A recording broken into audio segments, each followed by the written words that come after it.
Viva voce, week Wait, 9! You sure it's week 9? I think so. Yeah, it's week 9. Okay. 9/10. What have you done this week?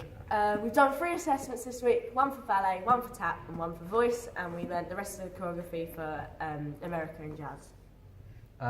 We've done a peer assessment for Beat It, which was really good for me. I really enjoyed kind of just neatening up all the different imperfections and such. We also performed our Romeo and Juliet scenes for the first time, which I think went really well. I was able to get into character and really characterise very well, so that's cool. We also learnt continuity and dialogue and acting for screen, so that's pretty cool to learn that and kind of get to grips with the next stage of setting up an acting for screen scenario scene thing. And yeah, that's pretty much it, I think. We've done a tap, ballet and a singing assessment for America. We learned our dance, which was really boring to me.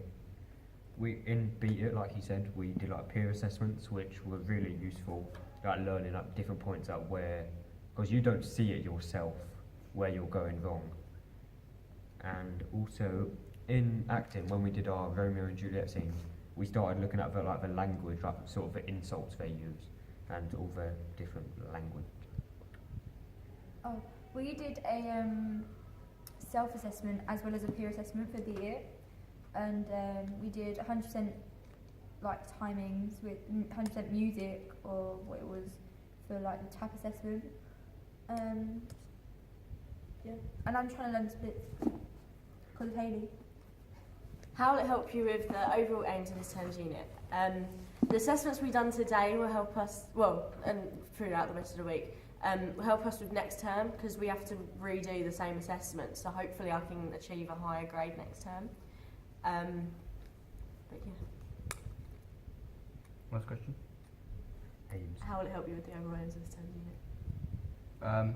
Help as well, especially with the peer assessment. It helps us to, well, help me in particular, to kind of get to grips with, I know professional pressure is something I really need to work on as well.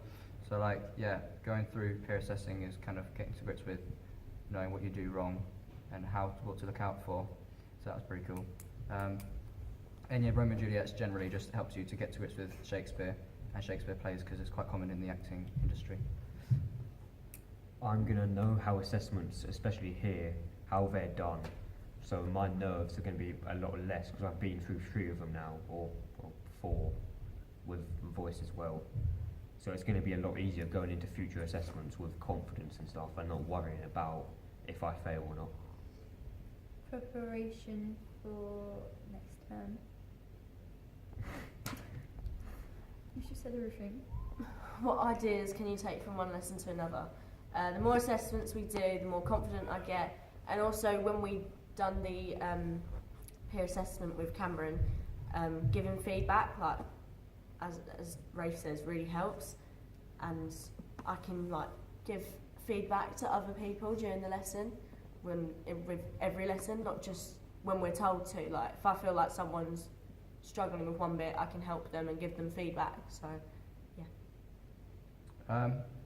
One thing I learned, especially with dance, is it's very common, is shuffleable change. It's like, it's in tap, it's in jazz, ballet, it's in obviously house. It's like, and I think a bit of a breakdance as well. It's like in everything, and so yeah, that was something else that really kind of stuck out to me. But yeah, like safe to say, assessments are really cool. To generally kind of get used to receiving feedback and working on stuff other people think you're doing not so well in and such.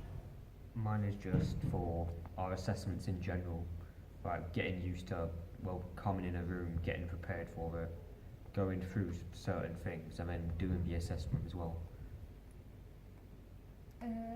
The assessments, because it like shows you what you actually need to, how you need to prepare for each assessment, like in front of your class, with your class, how much you need to actually practice to get it perfect in every class, and how much like effort you need to actually put in. What are you needing to develop to achieve these? I need to develop on giving feedback more, and I want to be like really honest, but like I don't want to sound like I'm being harsh at the same time. So if I give more feedback to myself, I can work out like what sounds natural because I'm like quite a brutally honest person. So I feel like I don't want to be too harsh when I'm talking and just, you know, skip the point. So I need to work on that. Yeah, one thing I'm really slacking in still is flexibility. Like, I'm just not flexible at all, to be honest. Like, compared to some people, and what I'm not really where I want to be. So I really want to work on that. And also, yeah, I still want to work on my core a little bit as well. Yeah. Mine is pretty much the same as Sophie's, because I'm a really harsh person, and if I'm saying something to someone, if I don't like what they're doing, I'm not gonna hold back with it. So I think then that may knock their confidence down, or they're not gonna be like, they're gonna do worse than they would if I hadn't have said anything. But that's just like certain stuff you need to get used to in acting and industry, because it is harsh. I need to work on my flexibility for the splits because of the dance that Hayley wants us to do from America, and my confidence in singing and acting. What is your representation of the Romeo and Juliet film we just watched? The ice cream trucks were like really similar but different. They both showed that they were two separate families and they were in for the business.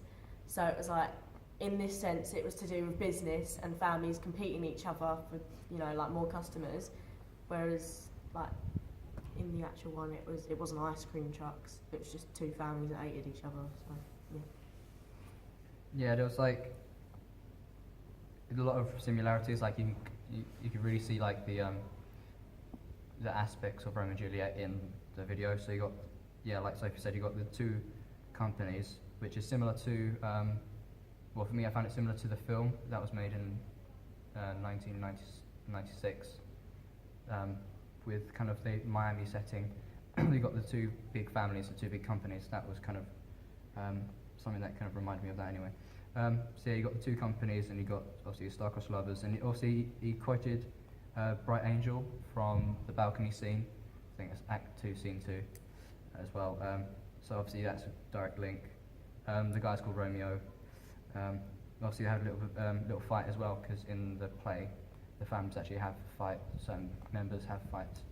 And yeah, at the end, you obviously, oh yeah, at the beginning they got the very similar chorus as well. It's like two families both are like in dignity. Like, I think he quotes that or something like that anyway. So yeah, and also at the end they say they plan to go away, and it mentions wedding rings as well. So that's like the clear storyline of Romeo and Juliet as well. Mine is that they had their fight scene in there. The narrator was at the start and the end, but the differences I saw is the location didn't change. They just stayed at the beach. And like when after the fight, there was like buckets and spades and all the propaganda stuff from the ice cream trucks on the floor, which like sort of represents like the destruction between the two families and like the problems that they're causing.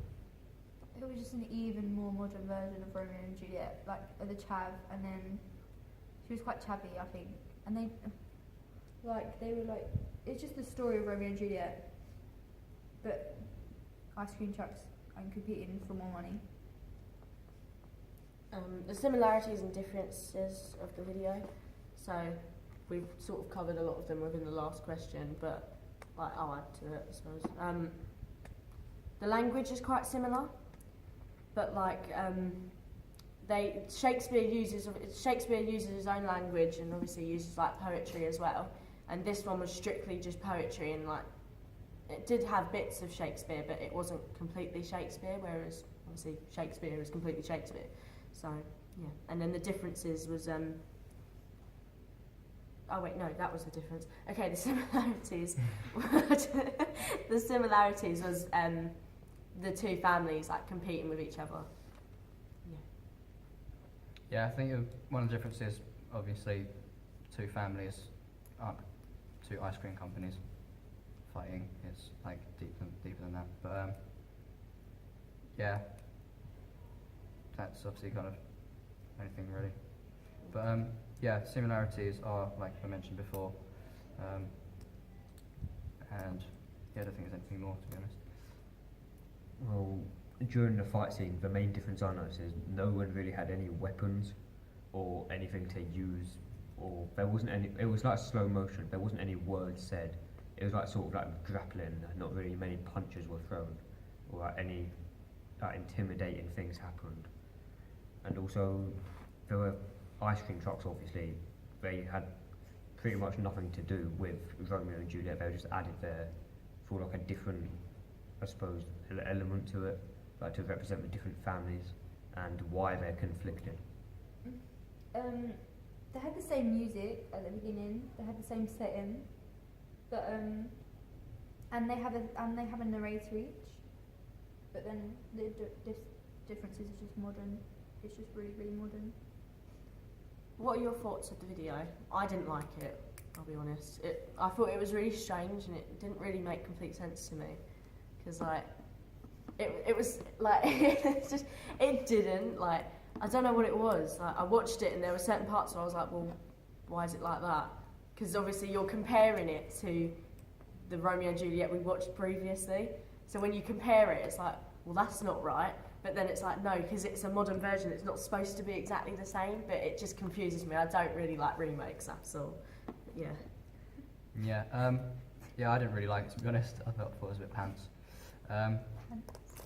Yeah. So childish. It's, yeah, there are some things that you can watch because it's a good remake and it kind of tells a really good story. But that just wasn't. It just seemed like, not to be rude, but it seems like a bit of a waste of time because it's like the same story and it's not a very interesting setting or anything. So it's kind of like just the same thing told over again. So it wasn't, very appealing. Agreed. Good for me. I think it was just What? I think it was just really boring, to be honest. Like, they took the story of Romeo and Juliet, but didn't really expand on anything. Like, it's supposed to be like really brutal, like the fights they were having in the streets and the crimes they're doing, and the love between Romeo and Juliet. But in this, it was really, they saw each other across the street and kissed once, and then nothing else really happened. They just left each other. It was just like a really like knockoff bad, just B-Tech version of Romeo and Juliet. Watered down. It wasn't believable. Like, the actors didn't seem like they were in love. Like, it just wasn't realistic. Very Bond. Yeah, literally, it was like they was told to do it, which they were, but it just wasn't. There was no connections. That was it, but I'm going to add something quickly. I feel really bad because it's just all negativity. So the one thing I did like is I did actually like the ice cream truck idea to show that it was two businesses, because in Romeo and Juliet we don't actually know why the families don't like each other, whereas this one it gives us an idea and goes, oh, they're competing against each other, that's why. In Romeo and Juliet it doesn't say it. Adds context. Yeah, it does. It just that made it more understandable. Oh, that's why they don't like each other. Whereas actual Romeo and Juliet, you're like, well, why don't they like each other? Like, what is the actual deal? There is no deal. So yeah. Still naff though, wasn't it? Just saying, it's still naff. It was still quite bad. It's just because the actors. That's why the storyline was okay. It's just they didn't. It just wasn't believable. It was boring. It felt like it was all on one level. Yeah. Viva done. We're done. Nothing ever Just happened. saying. No, Viva voce.